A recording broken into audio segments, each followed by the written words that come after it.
She said, take off everything but your socks. Now, I was only 19 years old, and I had never been to a female doctor before. But, so I thought I must have misheard her. I'm sitting on this cracked leather chair in this dingy doctor's office. And where I am is a place called Philippi, West Virginia, in this tiny little college and the tiniest little hospital. So I sat there, and finally she came in and said, oh, you're still dressed. Take off everything but your socks and get up on the table and put your feet in the stirrups. Yeehaw, okay, I'm gonna do that. So I did that, and then I heard two words that changed my life forever. You're pregnant. It changed my life, and it changed my body.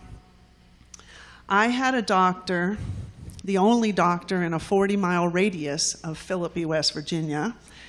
That doctor I like to call a Hereford cattleman / OBGYN. This doctor had hands this big, and he had no bedside manner, no manner at all. He just was used to his cows, and he let me go 10 months. I was pregnant for 10 months. I was stupid, okay, I'm stupid, and I was there at this stupid little college, and I didn't realize that I could be in a lot of trouble.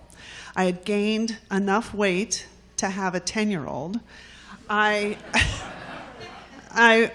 couldn't believe how fast it accumulated, just from eating one chocolate tort. I mean, boom. So, 10 months go by, and it's obviously time. So they put me in this hospital in this little tiny college in this little town of Philippi, West Virginia.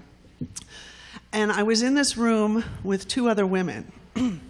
The two women, I'm there having my first child. These two women, between the two of them, had 31 children. Honey, I would have 17 more if my health would hold out. This is true. So there I am, trying to, in labor for like days now. They've done everything. They've given me castor oil with orange juice. Couldn't drink orange juice for years after that. Pitocin, which is a normal thing. But what would happen is I'd be starting my labor, and the doctor would walk in, and I would stop.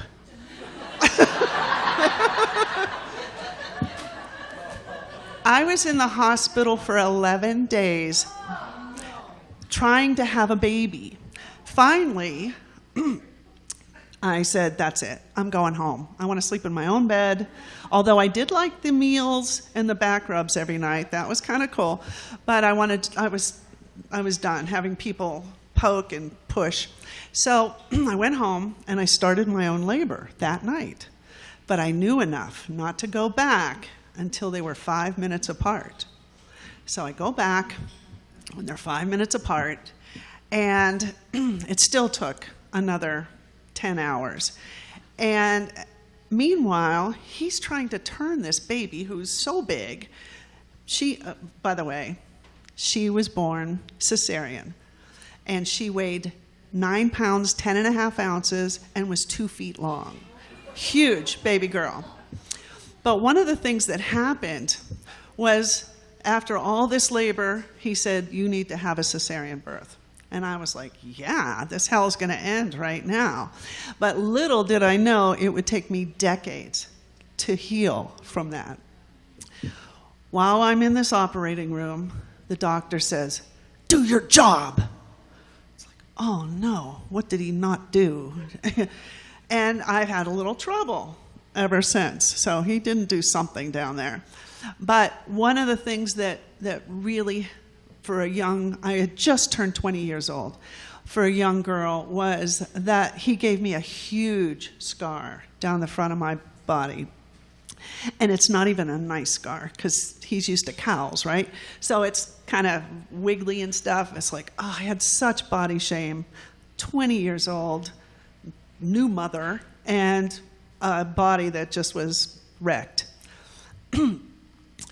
So move ahead decades later. I am living in a place that's clothing optional. It took me a while to see thousands of naked bodies to find out that bodies show people's history. You can really, I saw mastectomies, I saw big people, little people, breasts this way, that way.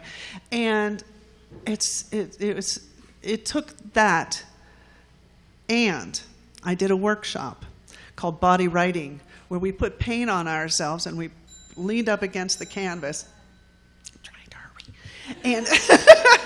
And the body print came out. So the art helped heal also. And what I got to the end point was that my body has actually done everything I've ever asked it to do. It gave me a second baby, no trauma at all. I've climbed mountains. I used to be a rafting guide. I ran rivers. I've skied. And I just married the love of my life. So, love this body.